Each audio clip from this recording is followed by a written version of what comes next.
السلام عليكم ورحمة الله تعالى وبركاته. مرحبا بكم في درس جديد من دروس مادة الفرنسية المستوى أولى إعدادي باركور فرونسي. إذا إن شاء الله غادي نكملو فين وصلنا الدروس ديالنا. بالنسبة لهاد الكتاب هذا كنا وصلنا صفحة 131 131.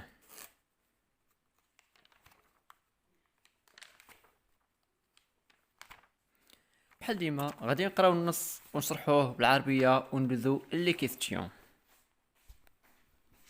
ليكتور نقرا ستيلو باش نتبع، لأن كنحاول نولف نتبع بستيلو ماشي بيديا، يعني شي حاجه ما كيبانش ليهم. داكوغ.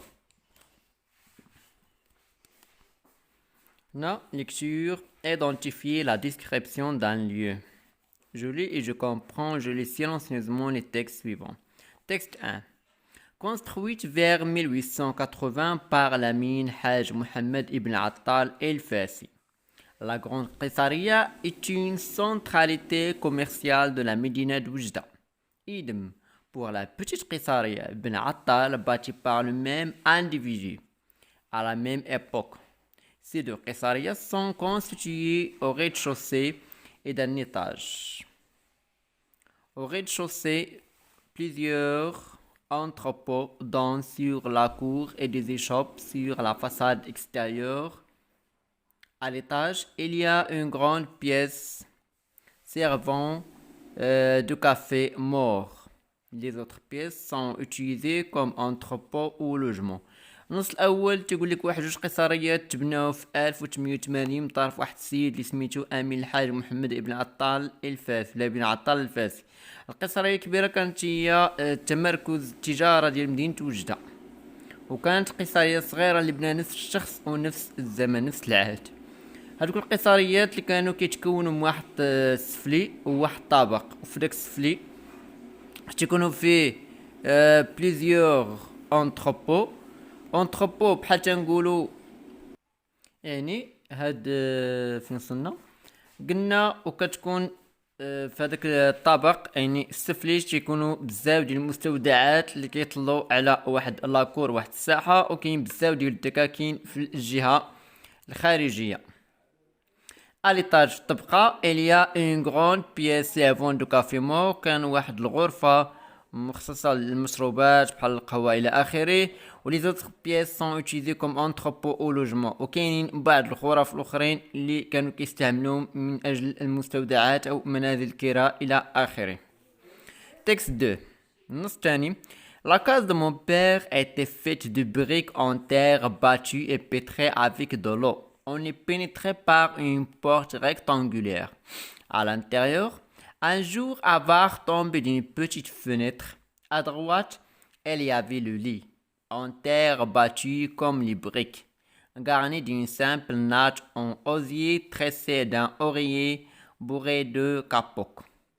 Au fond de la case, et tout juste sous la petite fenêtre, là où la clarté était la meilleure, se trouvaient les caisses à outils. À gauche, les bobos et les pots de prière.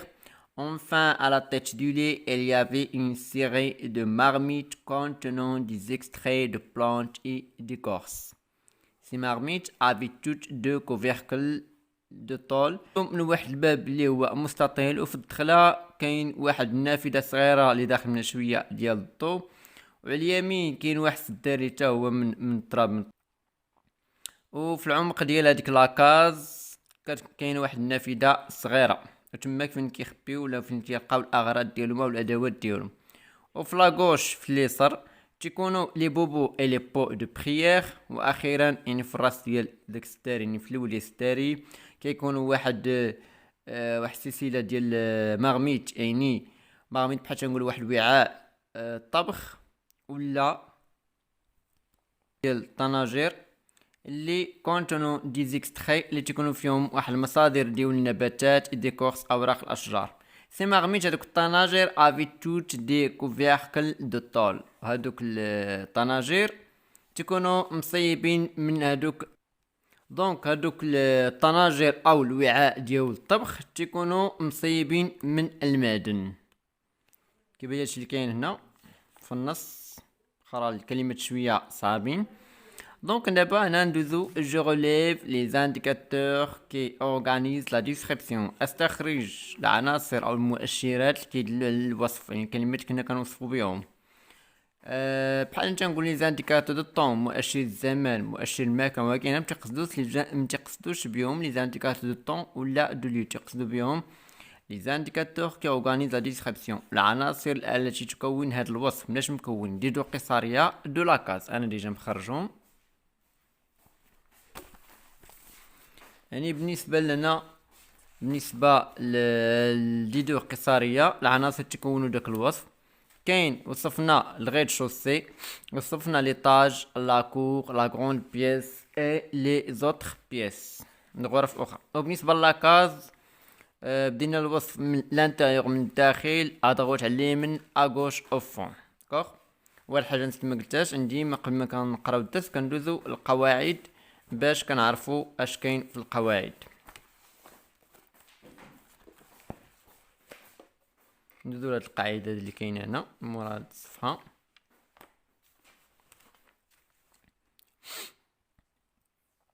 exemple de la description d'un lieu، يعني مثال ديال واحد الوصف ديال واحد المكان. اوكي، هنا كاين بارتي ديكريت الاجزاء اللي وصفنا، لوكاليزاتور اوتيليزي الحوايج اللي استعملنا في لوكاليزاسيون التموقع، وكاركتيريزون الوصف. مثلا لا كويزين، كويزين يعني المطبخ ولا الكوزينه.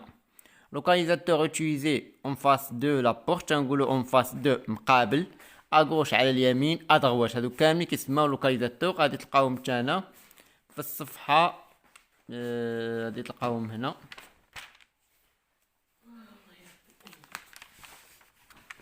مشتوهم غادي تلقاوهم هنا. à gauche, devant, derrière, près, à côté de, sur, dessous, entre, en face de, dans, dedans, sous, dessous, ادغوش. هادو كاملين كيسماو لوكاليزاتور التموقع، يعني باش بغينا نقول مثلا هاد الحاجه قدام هاد الحاجه ولا وراها الوصف من الاخر، هادو كيتفهموا وكيتحفظوا. دونك رجعنا حنا للتمارين ديالنا. هنا قلنا مثلا هنا وصفنا الكوزينه الى اخره، هنا سباسيوز هي يعني واسعه كبيره بزاف. دونك هنا غادي نرجعو، شنو هو داك الدفتر.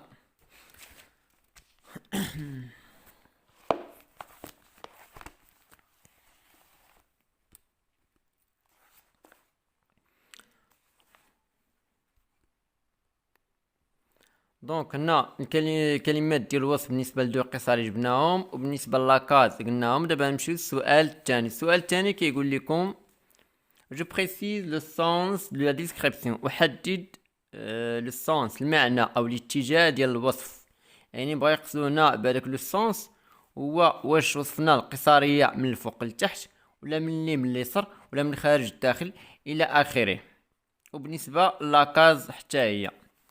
هنا غادي نديرو بالنسبه للسؤال الثاني، دي دو قصاريه وصفناهم دون با فيغ لو او، يعني بدينا من التحت للفوق. قلنا عندهم واحد ريش شوسي، عندهم السفلي، وعندهم الطابق، والطابق الاول شنو فيه، الثاني الاخر، يعني بدينا من التحت وحنا طالعين.